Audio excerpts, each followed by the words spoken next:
And of course, yesterday they were picked up by the police service, but they are defying that and also defying the rains today just to assemble here in Accra for day 2 of the Occupy Jolobi House, as they are calling it, a movement, of course, of some individuals led by Oliver Baka-Vormawo on the streets now as part of that 3-day tour or exercise, which is targeted at mounting pressure on President Akufo-Addo to deal with the challenges confronting the nation. Well, we can get the very latest on that from Maxwell Aguba, who's on the grounds for us. Maxwell?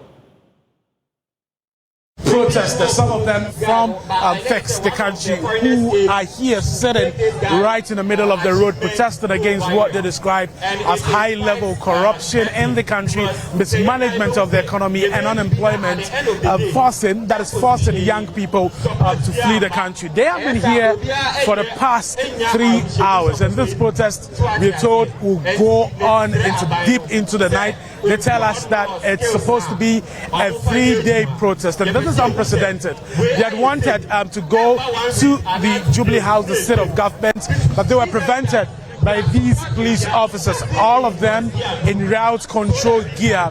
What is interesting, however, is that I've not seen any of the police officers here holding any weapon.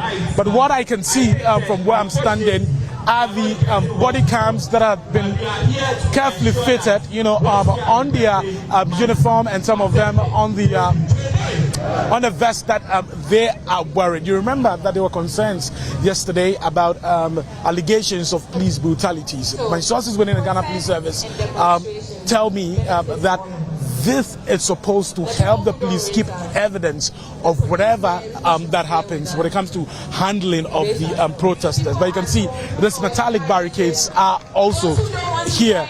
A number of policemen are also in the background, a lot of buses, packed here. On the other side of the road, traffic is building on the other side of the road.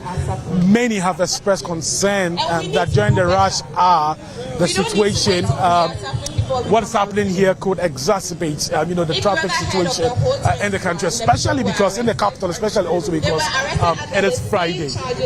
What is happening here? The protesters are taking turns to address the people who have gathered here, raising their own concerns about why they decided to join this protest. Let's get inside and then speak to the convener, Oliver Baka-Vormawo, who's been here for hours. Let's speak to him. Oliver, welcome to join us. Yeah, thank you. We've been here for the past 3 hours. 3 hours getting to 4 hours. Tell us, how is it going so far? To be honest, this is one of the most invigorating, beautiful scenes and mobilizations I've ever been part of. Just seeing people speak their truth, people express themselves from all kinds of sexual orientations, religious backgrounds, ethnic backgrounds. This is the Ghana I want to see, a rainbow nation that accepts everybody and makes the best out of them. This is what it's all about. I've seen something different today, different from what we saw yesterday. You've seen the police officers, all of them in route control gear. You see their body cams, none of them holding any weapon. What do you make of what you've seen so far from the police? Well, the people... You've been critical of them in the past. Yes, I have been critical. Let us remind ourselves, the fact that we are occupying this space and making the best out of it doesn't mean that our rights are still not being violated. The idea was to occupy Jolobi House. We are not there. We have decided that we are not going to confront them. Okay. We are civilized people, unlike the kind of lack of civility that we showed demonstrated yesterday. So I don't see why, even when the police are depressed, are taking our rights away, we must all perform some applause of them. I'm not going to participate in that charade. Okay. But even their presence here is still violence upon us because they're restricting our rights. Okay. But as long as we are here, we're going to make the most out of what our democracy allows us to do. Okay. So the goal is actually to occupy the streets. To occupy the forefront of Jubilee House. Yes, we're not there yet. So how long is this going to continue? You've been doing this for hours now. Well, we gave the police notice for a 3-day continuous event. Okay. So we are continuing till tomorrow, so 9 p.m. when we told them it ends. So you're going to continue this till 9 p.m. tomorrow? Yes. Wow. Are you not going to be tired? Of course we're going to be tired. Of course we are. But this is about the resolve of a people that would not be defeated. We are continuing to invite all those other people who are at home today who understand the value of what we are doing to come and replenish our ranks, to allow those who are tired to go home, so that new people will come and keep the space going. That's what it's about. Finally, do you anticipate any force from the police? I have come to, in living in a country that promises democracy on paper but never delivers it, I've come to anticipate everything that this democracy has offered me. So yes, as long as we continue to have an indisciplined police force that has no respect for people's individual rights, that the police mantra when it comes to individual human rights is that violates it, nothing can happen. Anything can happen. We do not know what they will do even as the night progresses. So we'll continue to be here and we'll see what they do. For people who do not know what this whole protest is about, in summary, what exactly are you protesting against? One of the reasons why we have kept an open mic going is so that people individually can speak to their reasons for coming out, to speak out. For me as a person, I think that we have lost the essence of what it is to be a country. We have lost the soul of this country. There's so much decay around us that we have normalized. I want a awakening of conscience that we cannot continue to live like this. This is why I am out. So many people have come out. People have spoken about how their parents have died from lack of bed syndrome, all things that we have accepted. That when you speak up, they'll tell you it happened under NDC, so shut up. It's happening. It's always been the case with us. We cannot continue to accept that mediocrity. That's why I'm out. Okay. Thank you. Thank you for talking to us. You just had convener for Fix the Country, Oliver Barker-Vorma. I'll be talking to you shortly.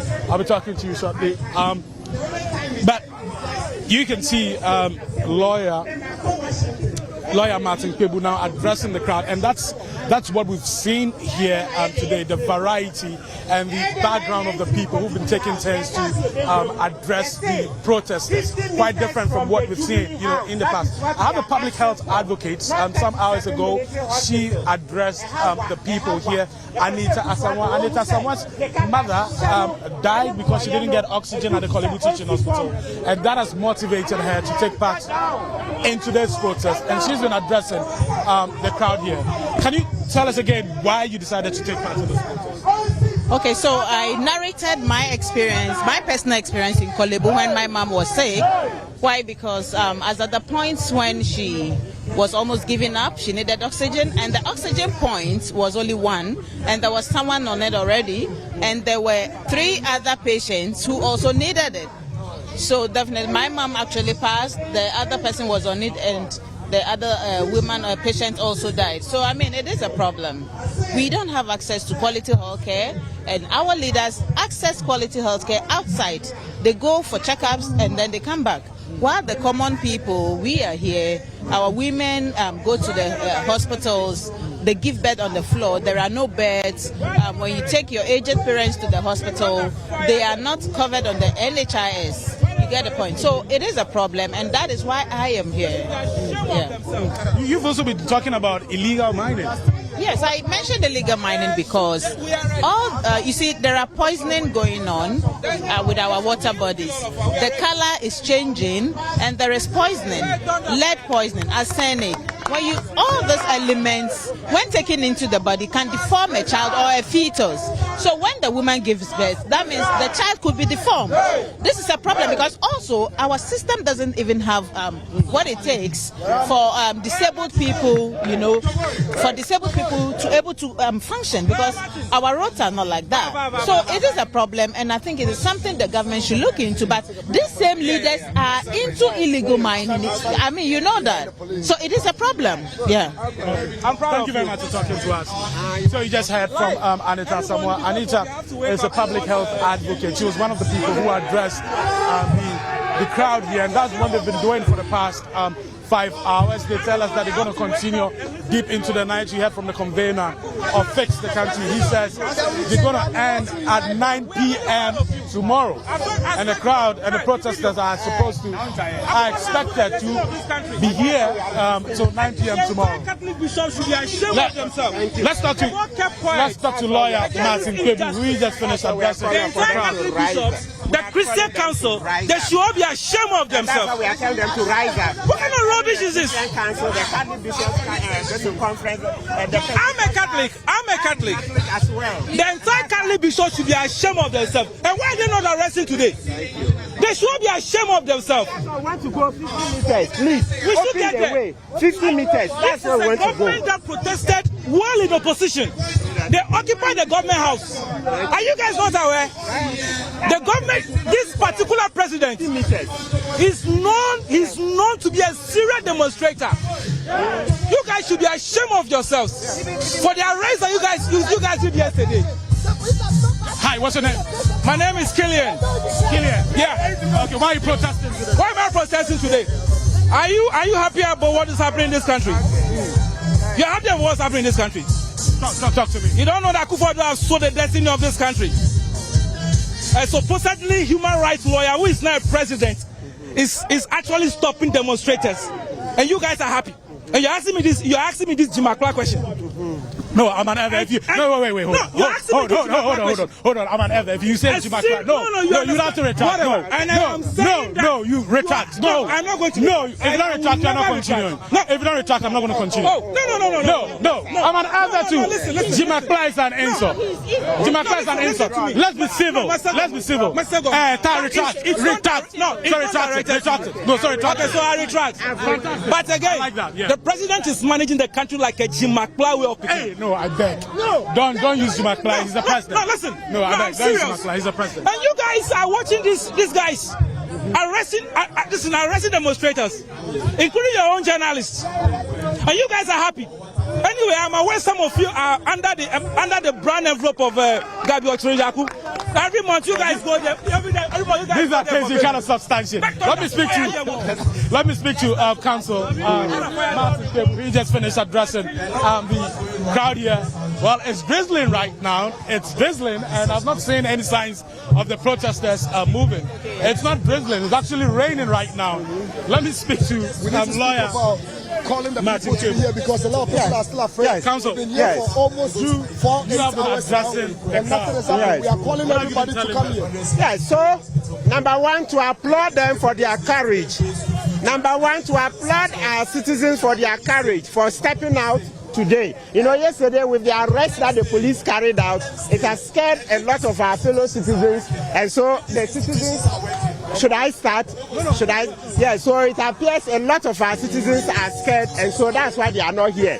So it's to encourage citizens to step out, encourage citizens to come. They should come because this is the place we need to step, and then to point out to Akufo-Addo that we don't support his corruption.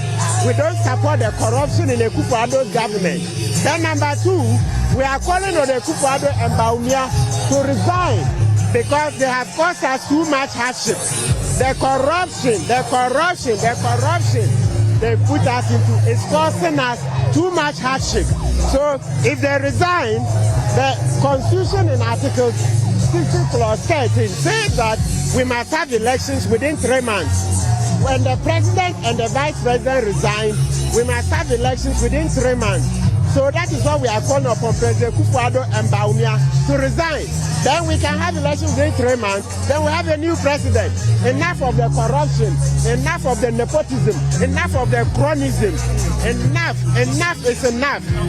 Well, you can see what is happening. It's raining heavily here at the 37 Military Hospital. In fact, in parts of Accra right now, the protesters are not moving an inch. They are not deterred by the rain. The police officers are also not ready to move out of this rain. You can see them still positioned. Some of them getting their raincoats there. In fact, the rain has actually sort of gingered the protesters. You can see what is happening there. It's an open music and dance session for them. Let's speak to more people who. Hi. Why are you taking part in this protest? What's your name? Charlie, my name is Ed Mbinded. I'm taking part of this because I'm a Ghanaian. You see, I'm a young boy I'm actually just out of the university. I've just finished my national service, or I'm in the process of finishing. I can tell you for a fact that since I started doing my national service, well, God being so good for me, I got a good place to do it. But I know colleagues who cannot even buy like Charlie 3 square meals a day. See, I'm 25 years. If you look at the number of people around me who are older, who don't have a job, and the qualifications they have, you realize that the problems that plague this country, they are small. See, Max, do the math. Do you know that as I speak to you, Max, this year, National Service has celebrated an event for people who died in service. National Service, by the end of this month, is celebrating 50 years of the National Service. I'm asking you a question. Do you know the last time National Service people were paid in this country? For the past few months, they've not been paid. The National Service people here, ask them. Okay.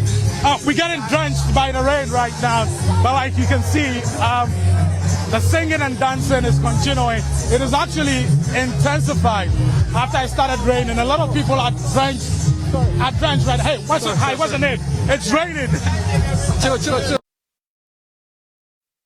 Colleague Maxwell Agbagba, who's just giving us the very latest there from 37. It is actually raining, and of course you can see there that the demonstrators are defying all odds. Of course, some strong messages there being sent to the Ghana Police Service and also authorities, as the protesters may be making yet another attempt to move an inch closer to the Jubilee House. We'll keep monitoring developments for you, even as it's pouring now. We still know that protest is underway. I want to bring in Richard Kumado, who's a security consultant, joining us via Zoom now, monitoring also alongside with us and picking notes of some of the developments there. Richard, thank you for spending some time with us. But what we found right now shows a very defiant crowd and a resilient group of people who are just bent on sending their message across to the president.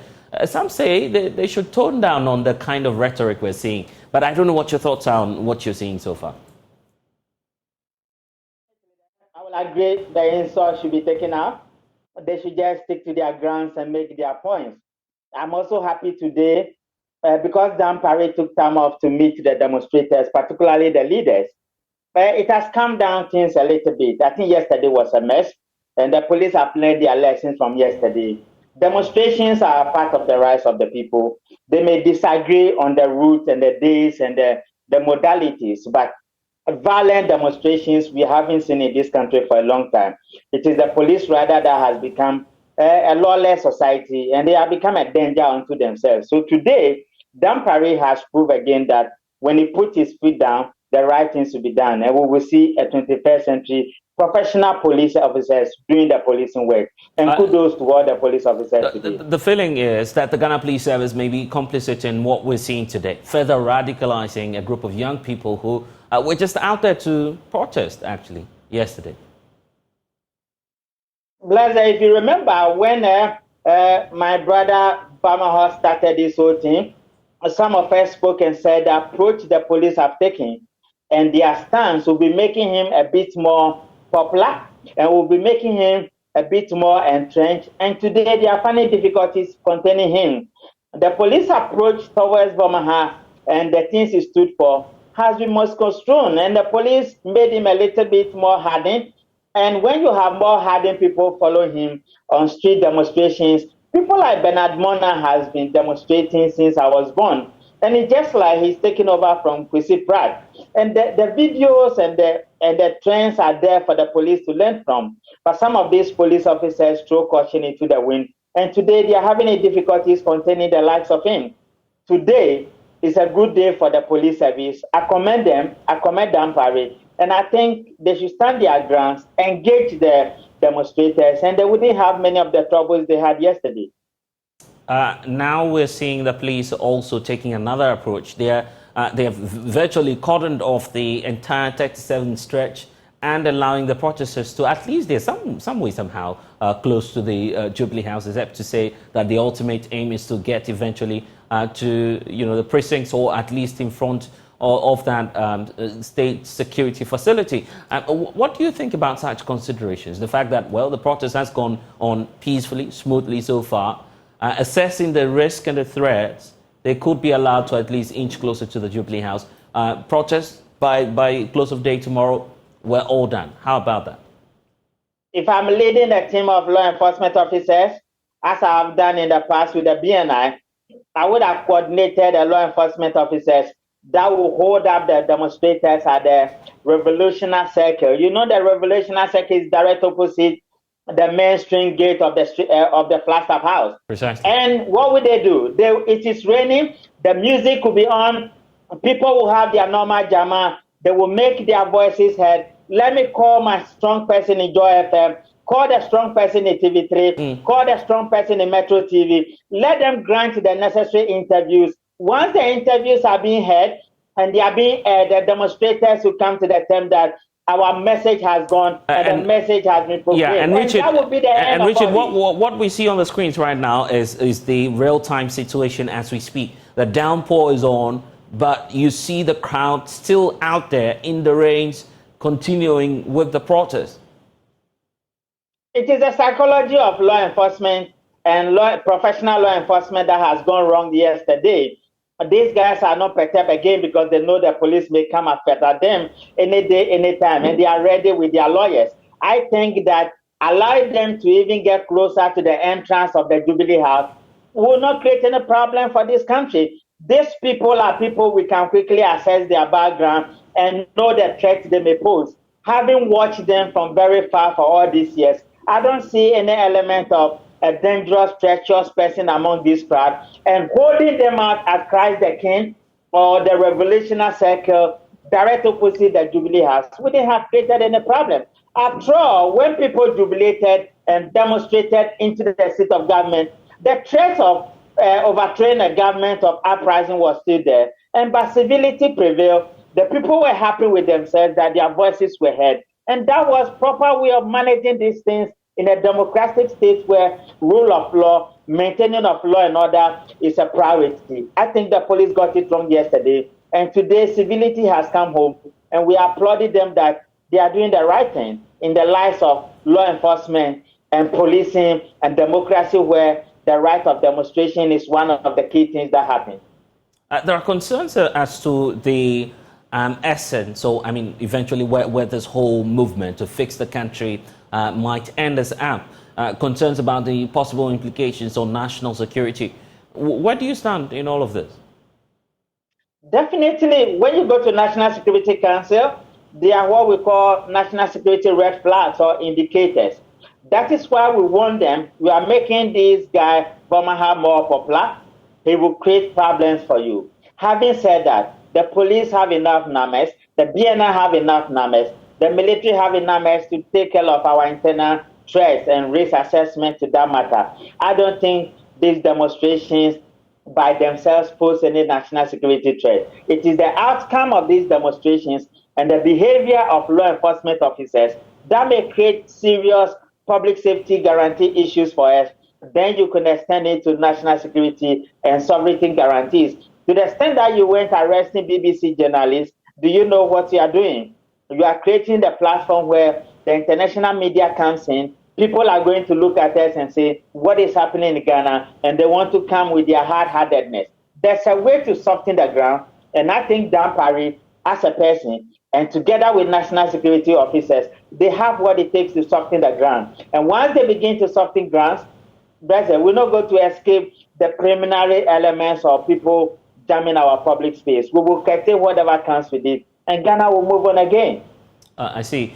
We need to point out that for those of you who are now joining us, members of the Fix the Country movement, still defiant out there in spite of the downpour, as you see on your screens right now, and still continuing with that protest. We're still monitoring every bit of developments there, and we'll bring you updates. But what you see now is right in front of the 37 military hospital, and you have scores of protesters defying the rains, coming out in their numbers, pouring out onto the streets and mounting pressure on President Akufo-Addo to address some of the concerns confronting the youth and also issues they believe he needs to address as part of his tenure. But also the police service there stationed, and they have successfully cordoned off the hospital area. So for those of you who might be moving back from work now, there might be disruptions also in traffic arrangements for that, Liberation stretch or the 37 Independence Avenue, as you're seeing on the screens right now. But also, we'll talk about where this is happening now and possibly what the dangers might be. But let's start off by looking at what the president may be thinking right now. Richard, are we sure that indeed the president is listening, and what's your expectation from him? Now, I think he missed the opportunity several times. This is what makes President Rawlings and Kwame Nkrumah, Paul Kagame, and Barack Obama, Tony Blair, many of the great guys you see, the Clintons, the superstars of national leaders and with global stature. I think he missed the opportunity many times, and he will need to take opportunity one of these days to address these people. I don't think the likes of Kwesi Pratt watching him and listening to him and see the behavior of some of his people in the days where people are demonstrating will be happening at all, considering the fact that he has a long history of demonstrating against things they perceive or they feel were not being done right. Having said that, this whole euphoria and the fidgeting of law enforcement officers is even very shocking. People want to demonstrate on the 37 road. You said that Jubilee House is a national security zone and you kept them at 37. Then you lack the understanding why the British built a 37 military hospital. 37 military hospital is the 37th one they have built as a military base to take care of sicknesses and diseases of military officers until we turn it into a civilian occupation.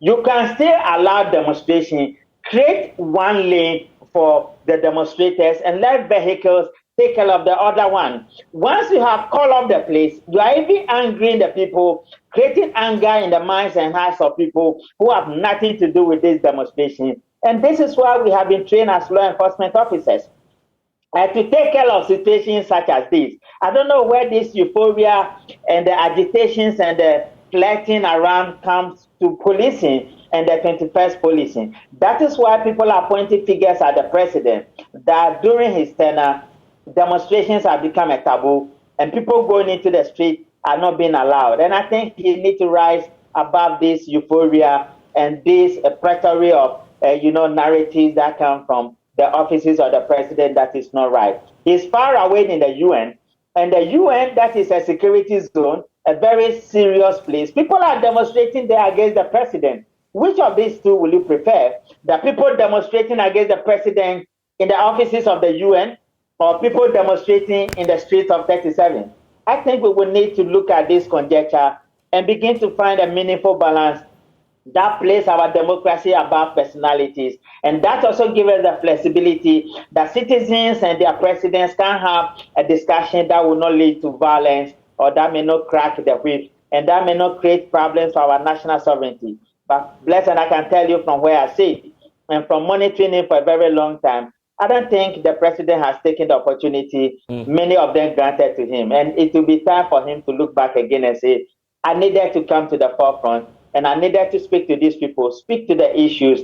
His narrations must change as we proceed 2024 election. Well, I guess so. He needs to get really busy once he's, returning from the United Nations General Assembly, and he's spoken extensively about issues confronting the West Africa sub-region and the security concerns also emerging. But for those of you who are now watching us, and for those of you also who may not be aware of what's been happening over the past 24 hours, the Fix the Country movement, after they were picked up last night, today, most of their leading figures are out and are back on the streets, as you see, demonstrating right in front of the 37 military hospital as part of the protest. In fact, this is just a portion of what we're to expect from the group, because the group says its ultimate aim is to inch closer and closer to Jubilee House, try and register their concerns about the style of leadership of President Akufo-Addo and to raise some concerns about how his tenure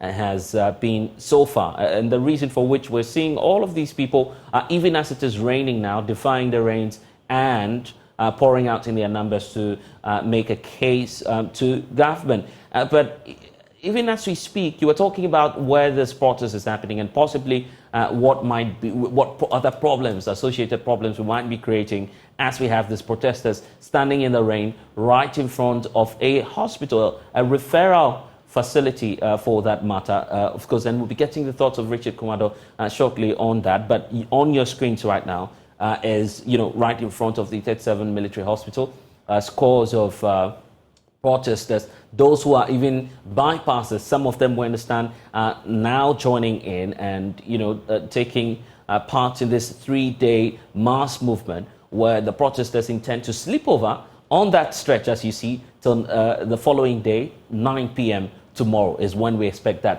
protest to end. We don't know what the implications might be, but we're still monitoring the space, and we'll bring you up to speed with all that we've been hearing so far. Earlier today, we had some musicians, some celebrities, and others also joining the event. We'll be hearing from some of them shortly, the likes of EL and some musicians who've also turned up to support the process. We'll listen to them now and get their reactions to why they're, being a part of this protest.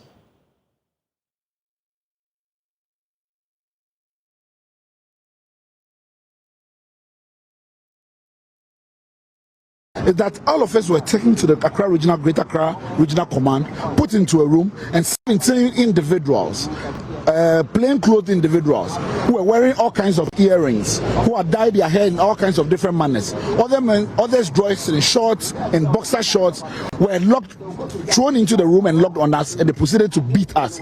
I do not understand how these individuals who were calling themselves intelligence officers were brought in to beat us. That has to be explained to me. So all the PR and all the crying before committees of parliament, that PR that sustained the police service, we must break that PR down.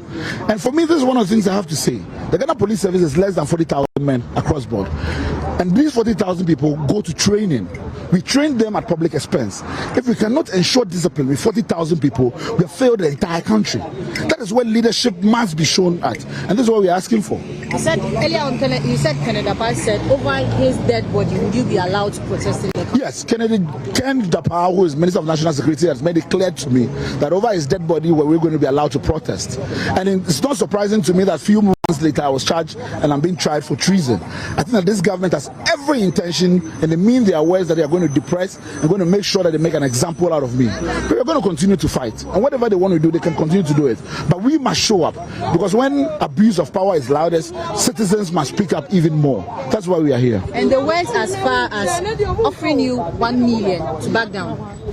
They went as far as offering us $1 million. They offered us a committee to set up a committee, appoint us to government positions in order to stop this activism. This was made directly to me and other leaders of Fix the Country. This will be refused. Now, this conversation was had at the time with the National Minister of National Security, the Minister of Finance, and a Brigadier General of the Ghana Armed Forces at the Safe House at Cantonment. These are information that are verifiable. We recorded that conversation.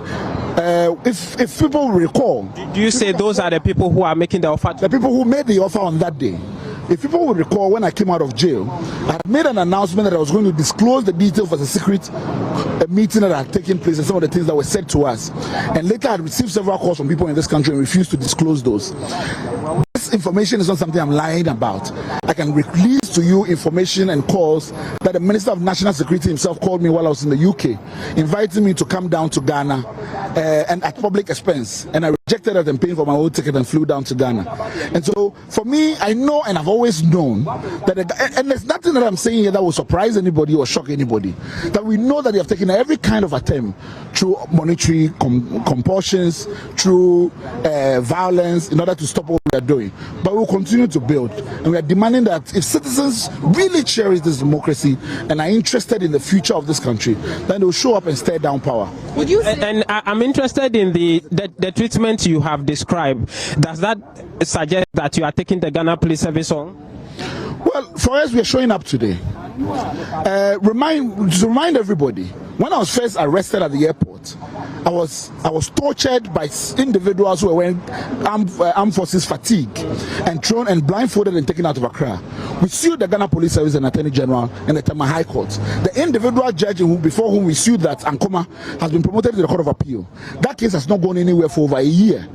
In their response to the application we filed, the Ghana Police Service admitted planting an individual who was furnished with a phone, a knife, and bread in the cells. These are all public record.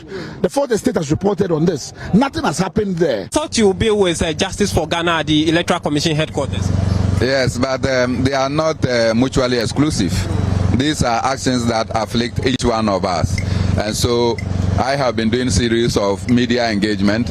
As you can see, I'm not costumed for the protest. And so when I leave here, we are to have a meeting with the IGP upon what happened yesterday. Say you, which group? That is Democracy Hub, led by Bakavomawo.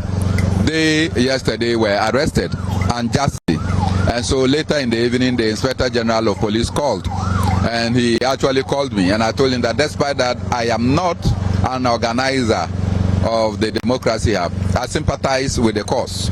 I agree in total with whatever they are doing.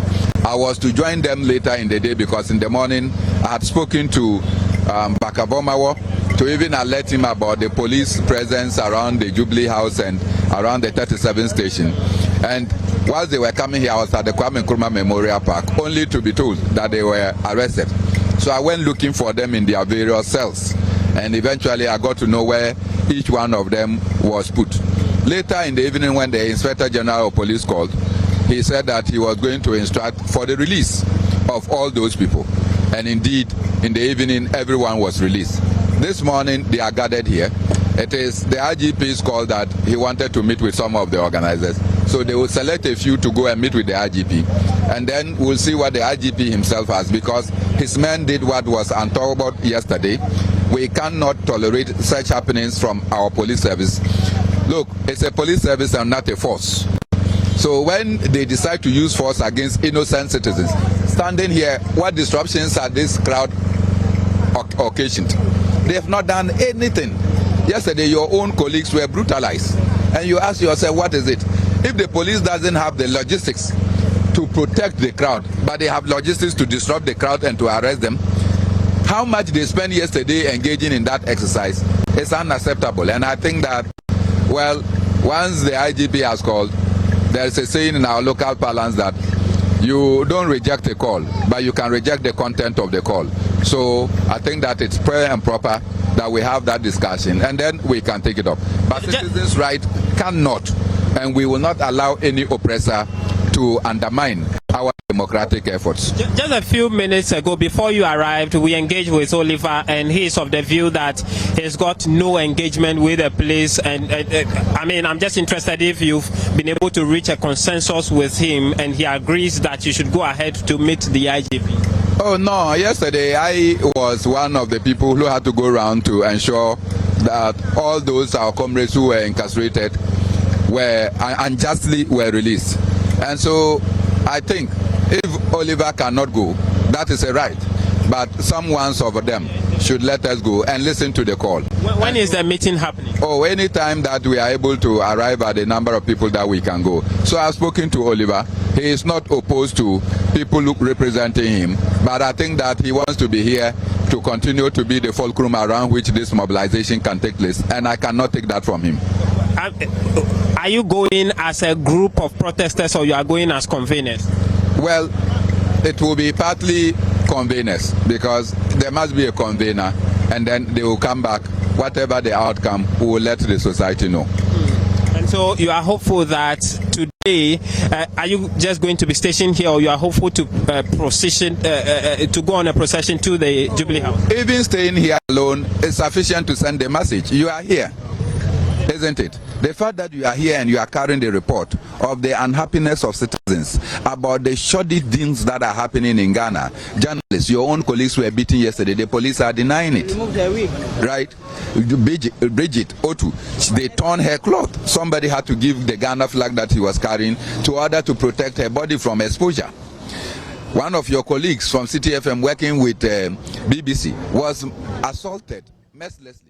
A lawyer who had come and seek the release of clients was pushed into cells. This is not what we bargained for. This is not what we bargained for. Akufo-Addo is only president of Ghana today. Akufo-Addo will go. But this country of us, we will be living here with Akufo-Addo and his children. Right? When Akufo-Addo ceases to be president, we, the young people, will live with Akufo-Addo's children.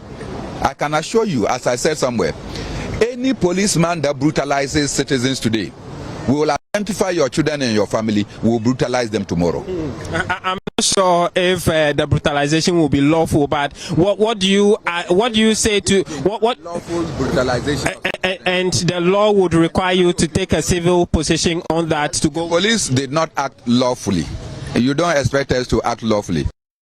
Well, so that's Bernard Mona speaking to James Aveji earlier in the day when all of this started. But even as we speak now, the protesters are still right in front of the 37 Military Hospital, continuing with their protest. And as you see it right on the screens now, we're stationed there, bringing you up to speed of what on what's happening right now as far as that Occupy Julobi House protest is concerned. The leadership of the group, Oliver Barker-Vormawor, together with some members of the Fix the Country movement, pouring out in spite of the weather today and making that passionate appeal to the Ghana Police Service to clear the road for them to protest and to picket perhaps right in front of the Jubilee House. They intend to do that from now. What you see now, they'll do that from now until 9 p.m. tomorrow. It's part of a 3-day protest. We started yesterday, not on a good note, where some of them were picked up, including Oliver Barker-Vormawor himself. We understand that there is an update on the story coming through where we are getting some details that the Inspector General of Police, Dr. George Akufo-Dampare himself, has finally met with the leadership of the group. He is refuting claims that any of these protesters were perhaps attacked or manhandled by officers of the Ghana Police Service yesterday when they were picked up. He's in fact urging them to provide evidence of any form of assault. And that's why I want to bring in my colleague James Aveji, who's just returning from that meeting. James, you've monitored this engagement between the supposed to be leadership of the Fix the Country movement and the IGP. Exactly, correct? exactly. What's informing this meeting? Yes, so Blessed, yesterday when all the back and forth happened, the communication was that the operation was actually carried out by the High Command of the Accra region. And so after everything, the IGP says that he was of the view that he needed to meet leadership of the protesters in order to hear from them and then have a conversation with them to see if the two sides can reach some level of compromise. And in this meeting, we are learning for the very first time that the IGP is not necessarily supporting that widespread report we've seen that indeed the police were not professional in the way they handled the protesters yesterday. What was his concern and what's his message to leading figures of this group? Exactly. So at the meeting, both one of the conveners, Benjamin Daku, as well as Bernard Mona was there, a former member of parliament for Bilsa North. Honorable Timothy Awinterim was also there, together with some 2 other persons, including one lawyer to the group, Samuel Alosu Doji.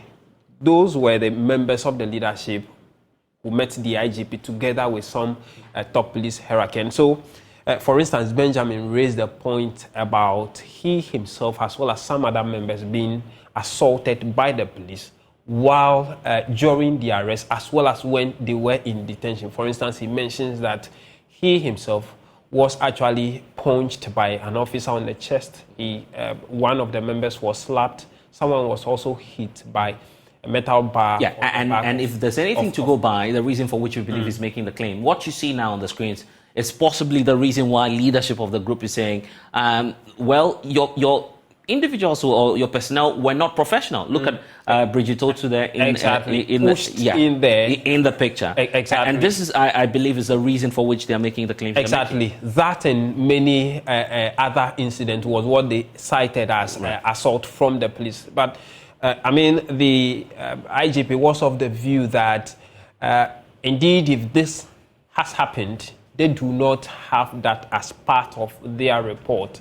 And so he would appreciate that if this indeed happened, then those involved, the victims, can lodge an official complaint. And he promised that if that official complaint is lodged, he would take a step further in that to, initiate an investigation into it and get to a conclusive decision. And this is the point. Just look at this officer attempting to even go to the extent of attacking the camera person who was filming. Yeah, there he splashed water at the point on the camera there. Exactly. And in all of this, the police service is appearing to distance themselves from what we see there. Yes, that's the view that officially, as part of their report, they do not have. Okay, so what's the urge from the Inspector General of Police now? And so,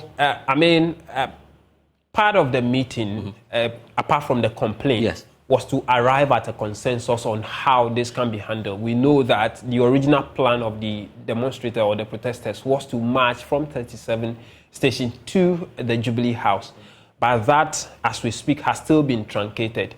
And so the plea was that the leaders who were in that meeting goes back to meet the other leaders who are on the field with the protesters and negotiate with them if they can't come to a compromise to get off the street first, while the case that is in court is heard on the 26th, and then the court comes to a conclusion on the matter, then they can take it from there. And so by close of day, the police is expecting that, they will get a call from council to the protesters, to them to tell them what compromise they have reached. But they said they are hopeful that for the time being, they need to get off the street while they all come to the negotiation table. In fact, go to court on the issue in court to be dealt with.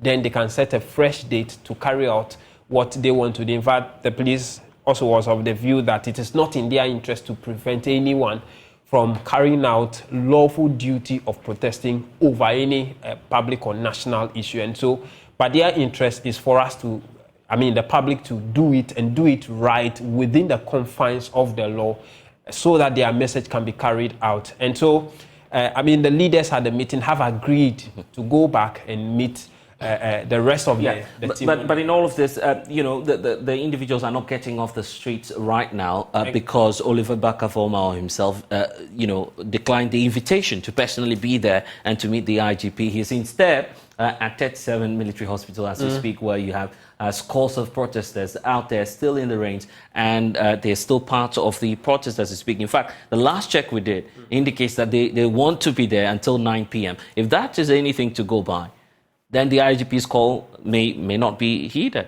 Yes, the police would just be hopeful that while they go back to engage them, by close of day, some compromise will be reached. Just the question as to what will happen if they remain out there, and indeed they are out there, still going ahead with the protest. What it will mean, in fact, if I should read carefully from the demeanor of the police, the IGP and the other officers, at that meeting, I am not too sure that the police would want to go the way they went yesterday.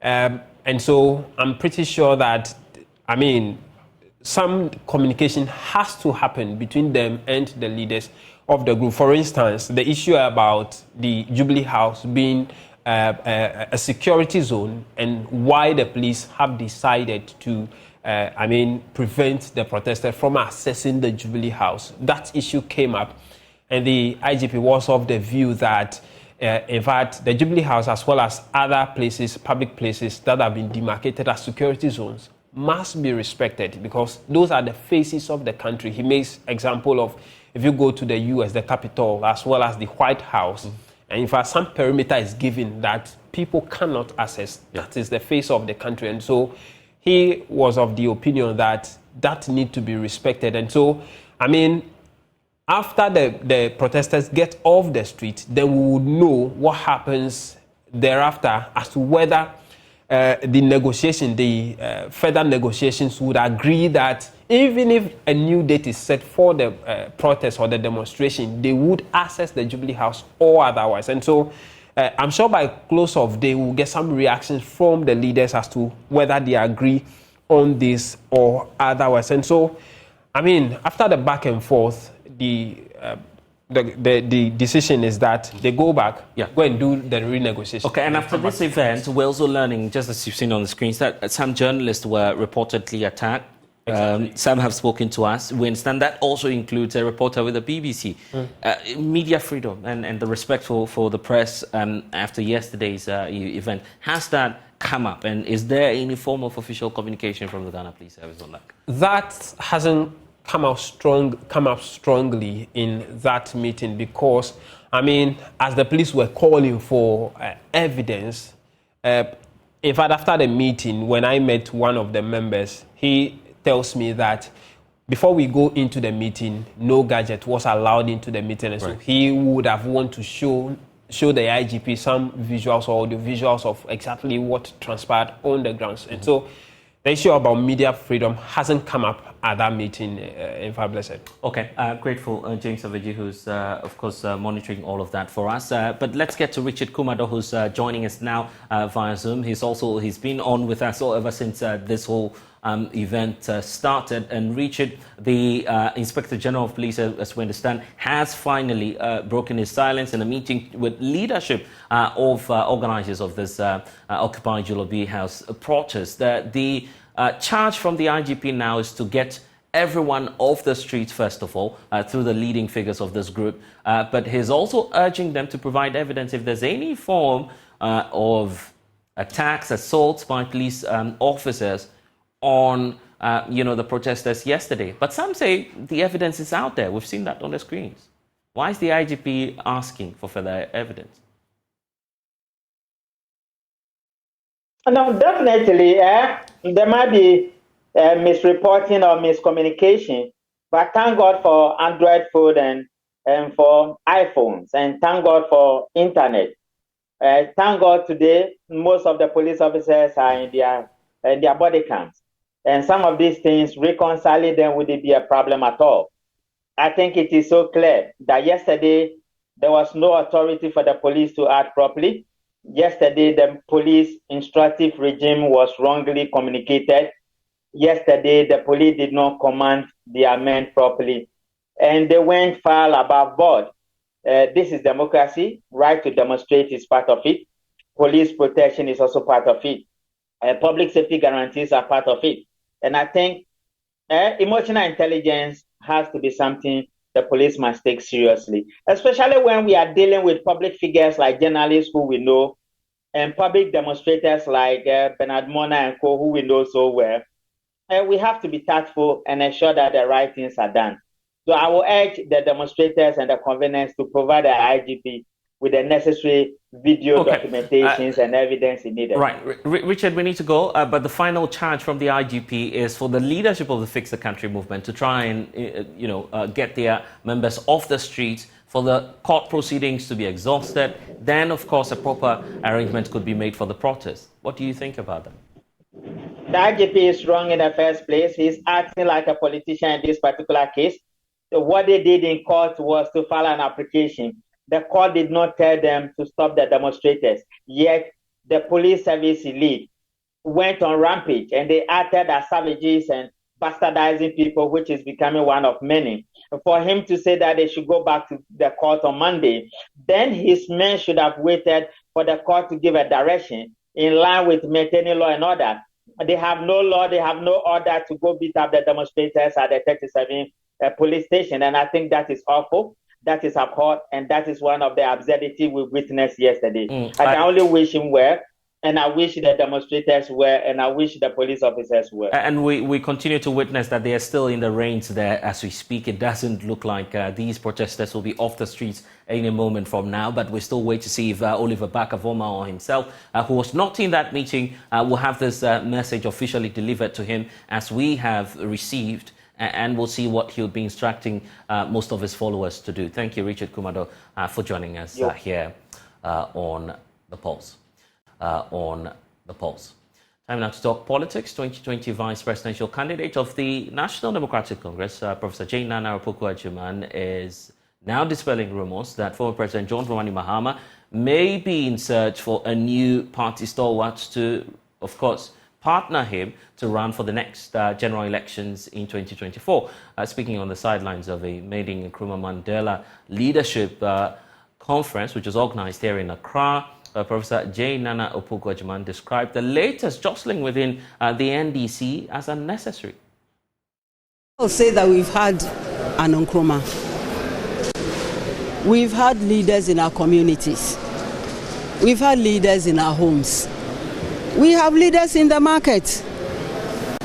What's our excuse? Are we now going to search, for somebody with a third eye? We know what it takes. We know those who sacrificed. We know those who gave of themselves.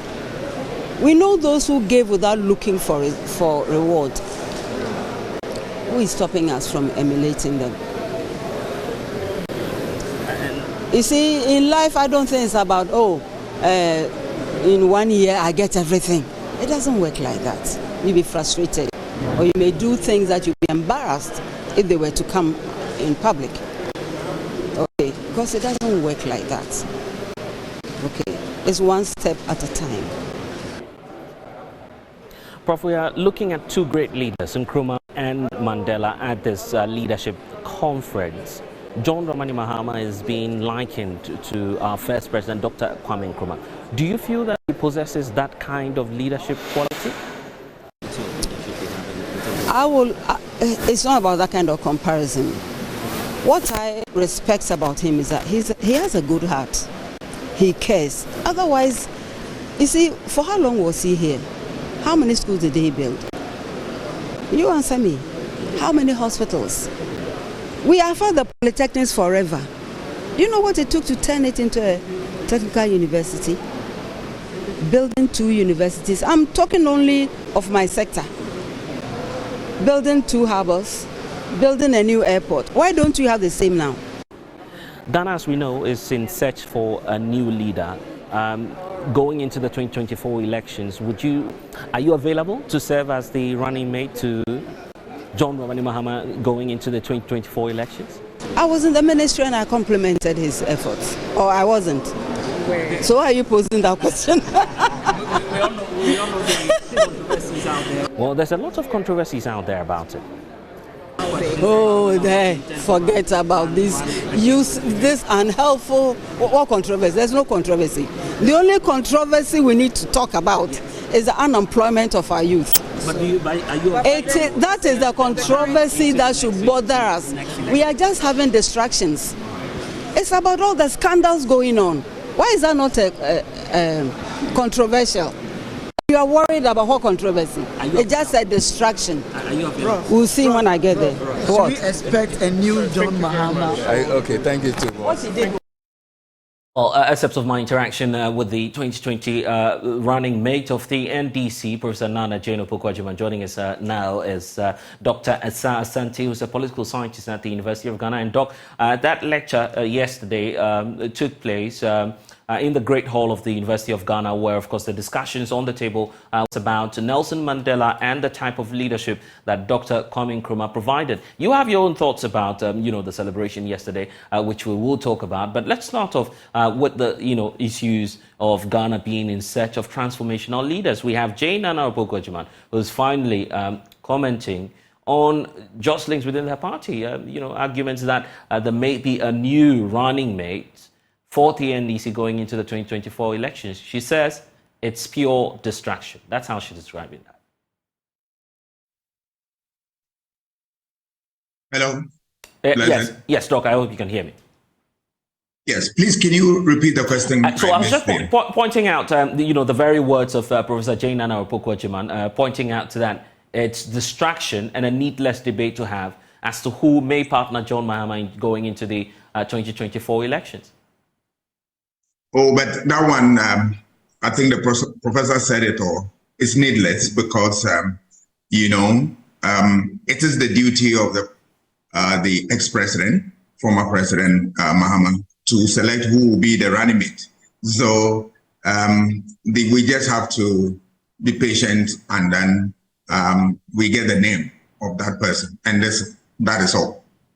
So there's nothing, strange or difficult about it. Yeah. Questions as to what the opposition party should be doing at this moment in search of, the next set of leaders that will move them into the 2024 elections. What do you feel should be, informing the choice of John Dramani Mahama now going into the next elections? Oh, seriously, when you are looking for such a person, you are looking for somebody who has certain qualities to tie up with the president. That is a flag bearer. You need somebody who is competent, that can deliver what is expected of him or her. You need somebody who is popular, so that he can rake in the votes that you require. You need somebody who also have what it takes to rub shoulders with whoever will also become the running mate of the other political party. For instance, the MPP. And then you need somebody who has less baggage. Baggage in the sense that you are going to market the candidate. So if the person has a lot of baggage, he's going to have a problem with the party that want to sell the candidate. So you need somebody with less baggage to deal with it, to partner the flag bearer. And the last one is that you need somebody who is marketable, somebody that you can market easily and then will be able to help you. And then maybe the last one is that you need somebody who have what it takes to step into the shoes of the flag bearer when the flag bearer is not around or is incapacitated, or even the unfortunate incident of death. If it happens, you need somebody who quickly step in and then drive the ship to its final destination.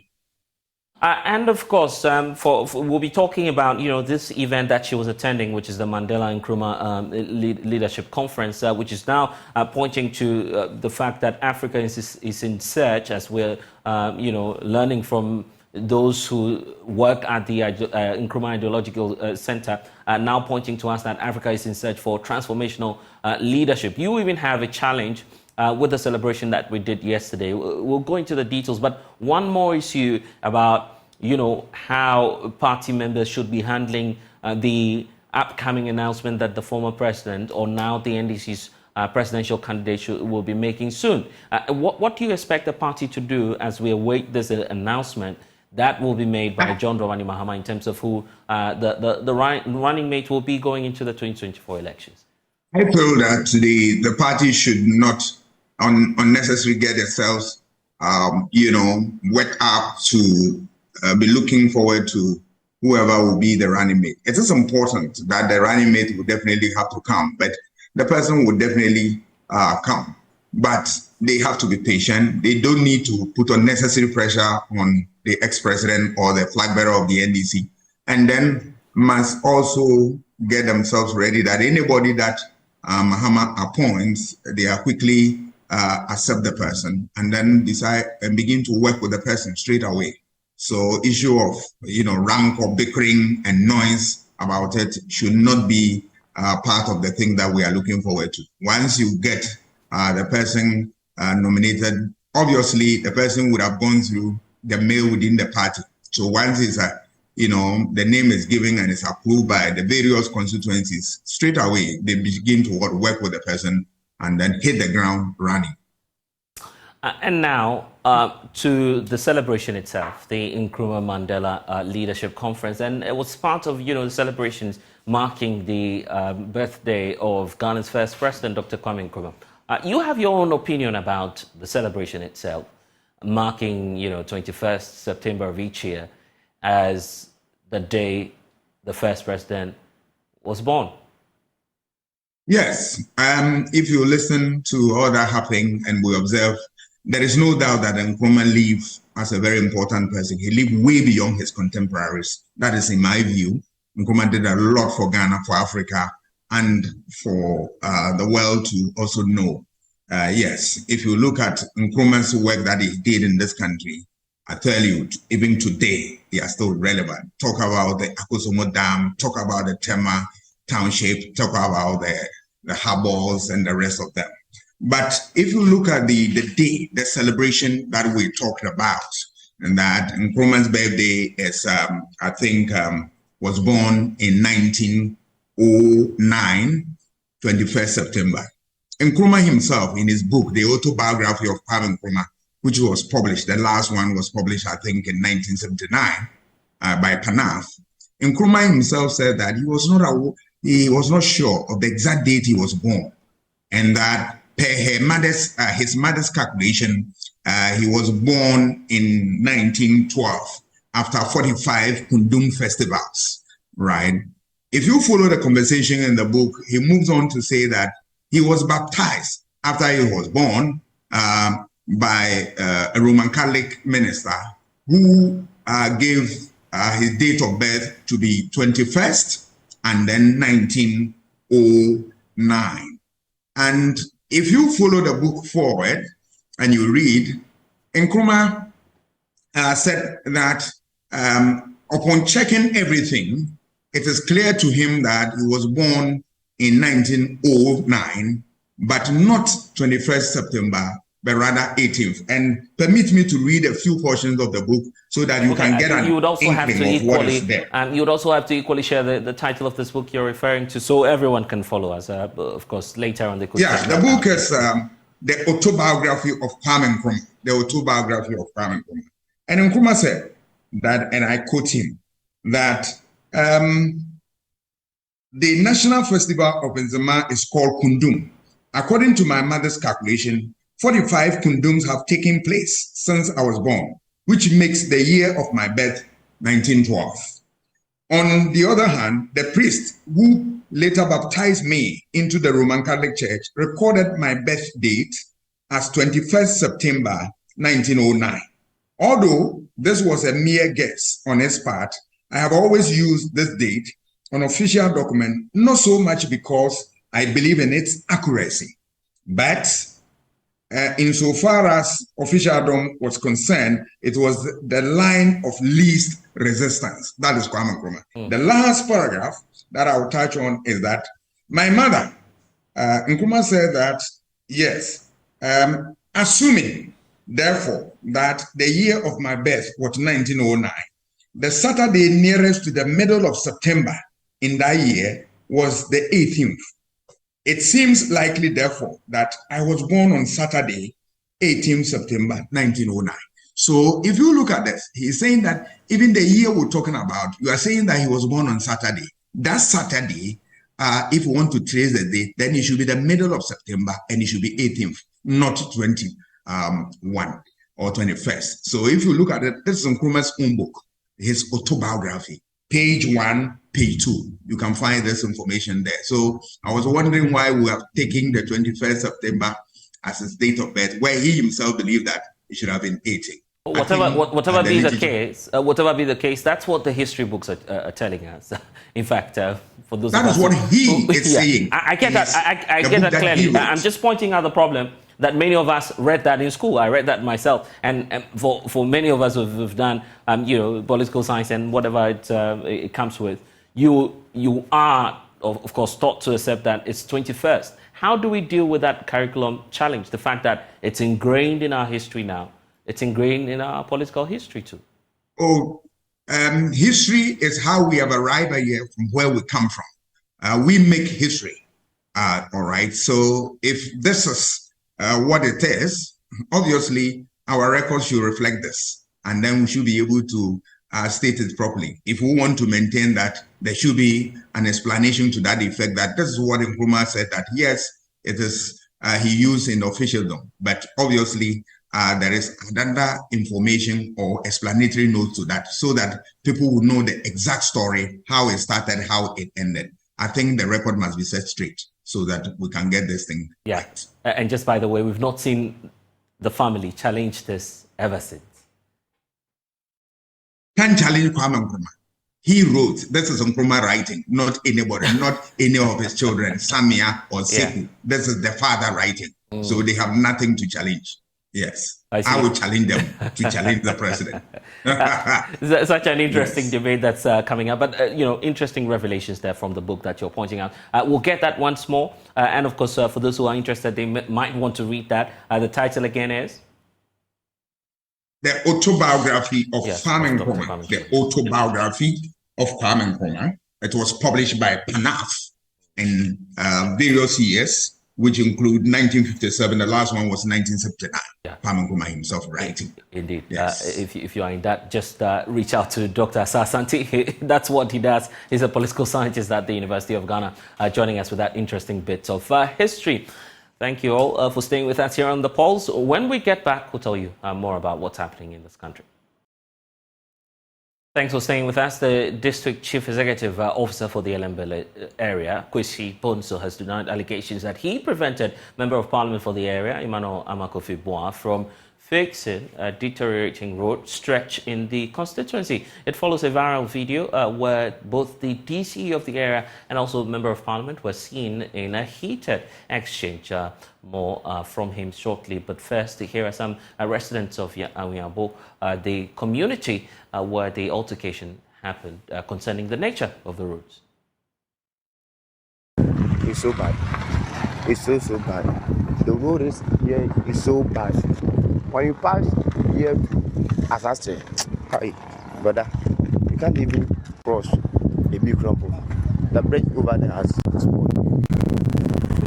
You know the reason why. In Zuma itself and Western region itself, we are suffering because of this party. Why? We are suffering because of this party. Why? Hi, road no sense money on easy. Ya blow pa. Sisi ya baby ama kofa koku we di afiri no. Uko hu a obeka say aha yegui. Enye easy. Be ma yebre. We no. Baby am kofa fi pa ai de bae no. Instance say kwan no say ebi kwan no da so anka ebo no be den. Ebo no be esobeti. But aba ne say no bibia ai den. Yeso ye ho kire ye. Nti I hope say mo aba no ebi ama be teki sama yi bi se ne be ya mo bi be den. Ebe free ebia mpanyifo no ho ye den aba. Nti kwan ne de yesere mo a mo nye yi na mo aba ye nchen de nim say ba o mi de bibia ebe na mmehwe ye kwan na monye na se yempo na mo abetwa kwan we so na ye branka e free akọ no ebe teku be ebia 10 minutes ansa na waju anyinase nti enye easy we koko no akọ fa nti we o gisan we ni say no baby e di free ba ko be 50 Ghana bag koko ba ko be 50 Ghana yeah into the what me saying 5 na mafa no which is 250 cities enye easy so na me fa no ho amede bae ma brepa ena ma bedura me kwa no pa no so time ma BP eno anye si ye no kurampo ne opponent no bae na obaye no kurampo ne ye mwanwa sa dentia na mu ye ho kire hwe ye fu moto ha ifiri ha ekono ho e ma no ye kurampo ye to enye easy adwuma ye enye se bia etumi sasa anka enye easy anka ye je adwuma no ti enda this incident na happen in kurampo na suicide me mo say e ba na san kurampo na mo wa ha ma ga pa wa nya de sebe panyintu akola fa na akola so ye de etu panyinfo na adenti se eba ne sa so ho na obi abo anya adwen sa oba beboa ya na obeka se bia jai nsi ate anka mo ye sam kam adwuma de ebom anu tina de bia ho kire no ama se sia no se aban bi ba kurampo na so be ya de na se bia ofiri so a foforo ba na wa de wagya no ho aba ya se isika sem nyina ba de be ba sa ebu man so ente sa so ho.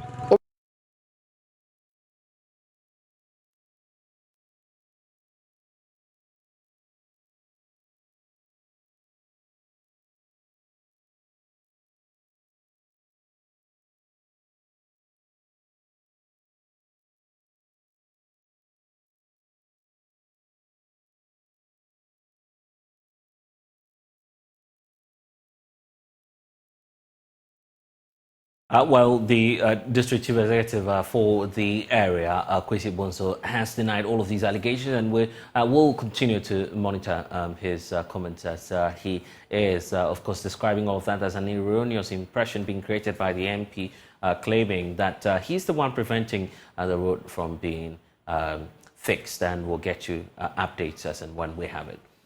But for now, the Ministry of Health says that it will provide the needed infrastructure at the Cape Coast Teaching Hospital to enable the hospital to continue offering quality and accessible healthcare to the public. Speaking at a grand debate to mark the 25th anniversary celebration of the Cape Coast Teaching Hospital, Deputy Health Minister Tina Mensah assured the government is committed to providing quality and affordable healthcare. The Cape Coast Teaching Hospital, known as in Tibetan, has silently served as a guardian of health for a quarter of a century. 25 years ago, the foundations of the facility were laid. The vision was simple yet profound: to bring accessible, quality healthcare to the people of Cape Coast and beyond. Deputy Minister of Health, Tina Mensah, says the government is committed to supporting Ghana's healthcare system. The government will continue to put in place measures and strategies to address these challenges. 25 years in the life of this facility is worth celebrating because it gives one an opportunity and a reason to reflect on activities over the past years, as well as refocus on interventions essential in sustaining or always ensuring excellence. I am reliably informed that this hospital has constantly scored excellent in periodic hospital peer reviews. Please keep it up. Central Regional Minister Justina Marigodasan was upbeat about the infrastructural and equipment support the government was offering to the hospital. For instance, in furtherance to improving the management of infectious diseases and future pandemics, the government, in collaboration with the World Bank, have constructed a number of infectious disease centers across the country for which the central region was not left out. Ladies and gentlemen, it is the priority of His Excellency, the President, Nana Addo Dankwa Akufo-Addo, to ensure that all people living in the country receive the best of health care. Hospitals across the country have been retooled with the needed equipment to enhance service delivery. In fact, it is gratifying to note that now the no-bed syndrome, which used to be a major setback in the health sector, has been adequately dealt with, owing to strategic management and government of Ghana's health care initiatives and programs across the country. One major stride by His Excellency the President to improve health infrastructure across the country is the Agenda 111 project. Here in the Central Region, 8 of these projects is ongoing. Chief Executive Officer of the Cape Coast Teaching Hospital, Dr. Eric Kofi-Njedu, says the Cape Coast Teaching Hospital's journey has been a remarkable one. He says it's been more than just a hospital. It's a beacon of hope, a symbol of resilience, and a testament to the power of collective determination. He indicates, in spite of the challenges the hospital has been grappling with, it has brought smiles to the faces of many patients. Today, I wish to inform you that all these challenges have received major attention from the board and management, and progress has been made. Nana Chairman, the hospital is currently implementing its second 5-year medium-term strategic plan that spans between 2021 and 2025. Consequently, the continuous referencing of this document in our annual planning process and with the guidance of the board, there has been consistent improvement in the service delivery in general of the hospital. There has also been expansion in the area of collaboration, infrastructure, equipment, and human resource mix. However, there are still gaps to be filled to ensure CCTH operates fully as a teaching hospital, and we will continue to work assiduously to bridge these gaps to achieve the vision of the hospital. Nana Chairman, our appeal. Moving into the future, we will continue to appeal to Government of Ghana, Corporate Ghana for the replacement of obsolete and aged critical equipment, as well as the provision of the needed equipment and infrastructure to help improve on our services. As the hospital embarks on its next 25 years, there is a renewed hope and commitment that the heart of healing will continue to be strong, shaping the future of healthcare in Cape Coast and beyond. Richard Kwejenyako for Joy News. And now, former Auditor General Daniel Yaw-Domelefu is throwing his weight behind calls for the removal of the finance minister and also the governor of the central bank. The two managers of the economy have come under intense pressure for the current state of the country, with many demanding their sack. Speaking to Raymond Akwan up front, the former Auditor General insisted that they should leave office to restore confidence in the economy. As it is now, if you are a friend of the government, then you can do anything.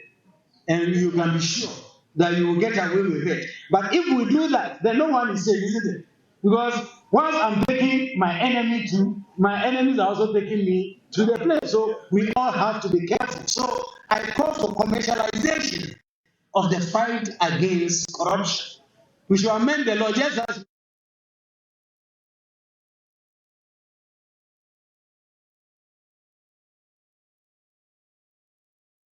at the Asogly's corruption lectures over the weekend, as you see in your pictures there, where he was pointing out a number of issues and also calling and making some recommendations on how we could be moving forward as a country when it comes to the fight against corruption.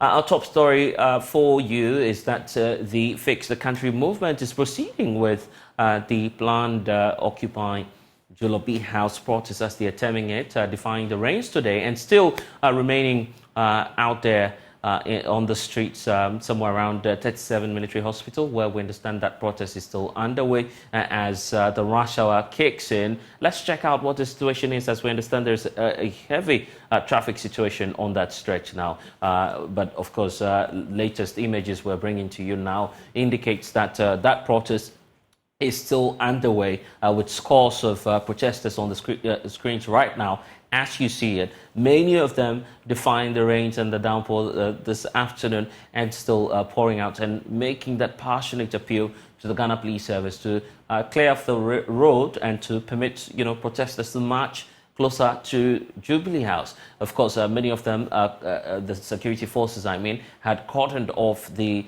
stretch, preventing protesters from moving right into the area, which is much more closer to Jubilee House. And we'll be getting some updates for you shortly as our man on the ground, Maxwell Agbagba, will be getting as the very latest from the grounds. But Ghana has made another significant stride in the deployment and use of cutting-edge technology to guarantee a more sustainable and an environmentally free and sound exploitation and use of our natural resources with the commissioning of the Intrec Minerals Photo Assay Lab in Takwa in the Western region. The Deputy Minister for Lands and Natural Resources in charge of mining, George Duka, who launched the project, reiterated the innovation in the mining industry, which plays a crucial role in improving the sector.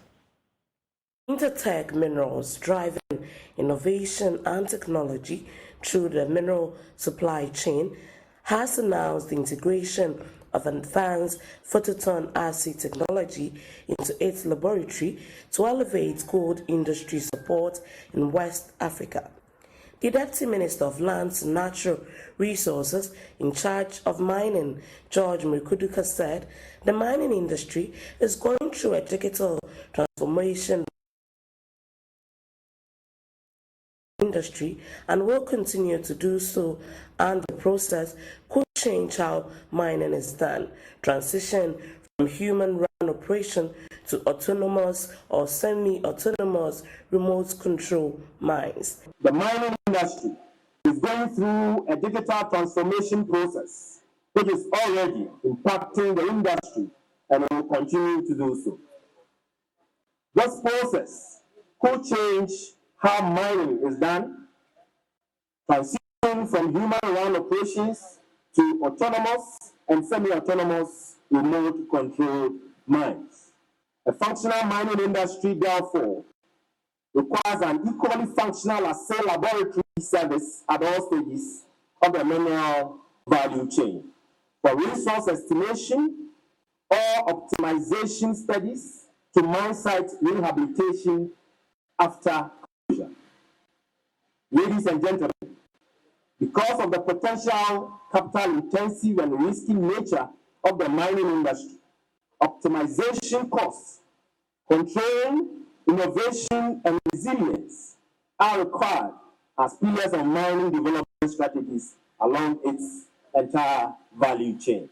The Acting Director General of the Ghana Geological Service Authority, Isaac Kutan Winbell, assures Intertech Minerals and all other laboratories in the mining value chain of the authority's continued support in issuance of geological sample permits for country inbound and outgoing geological materials for the purpose of laboratory analysis.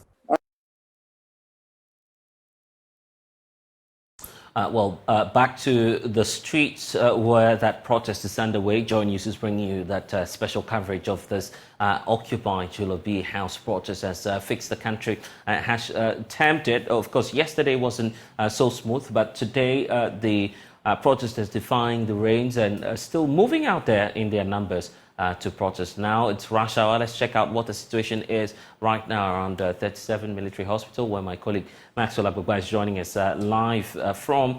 Maxwell, take us away. What can you report? And we understand that the traffic is setting in really huge today.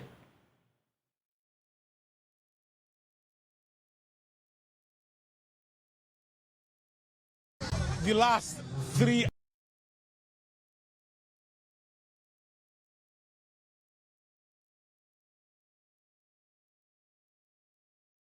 reconnecting with Maxwell shortly, and of course getting him to give us a feel of what's happening as we speak. But he is on the grounds for us now. The rains have, subsided a bit, so allowing us to, get a true picture of what the situation is. Maxwell, let's get back to Maxwell then.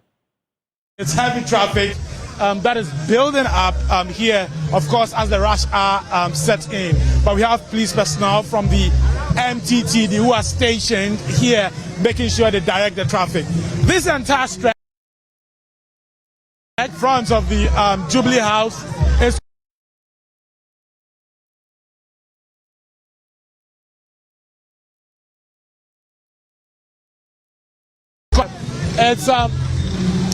more than 50 police officers, all of them in route control gear, who are standing there wearing helmets.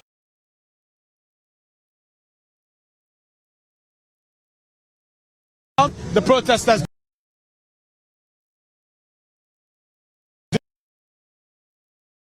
We seem to be having a challenge connecting with my colleague Maxwell Agwagba, who's of course out there.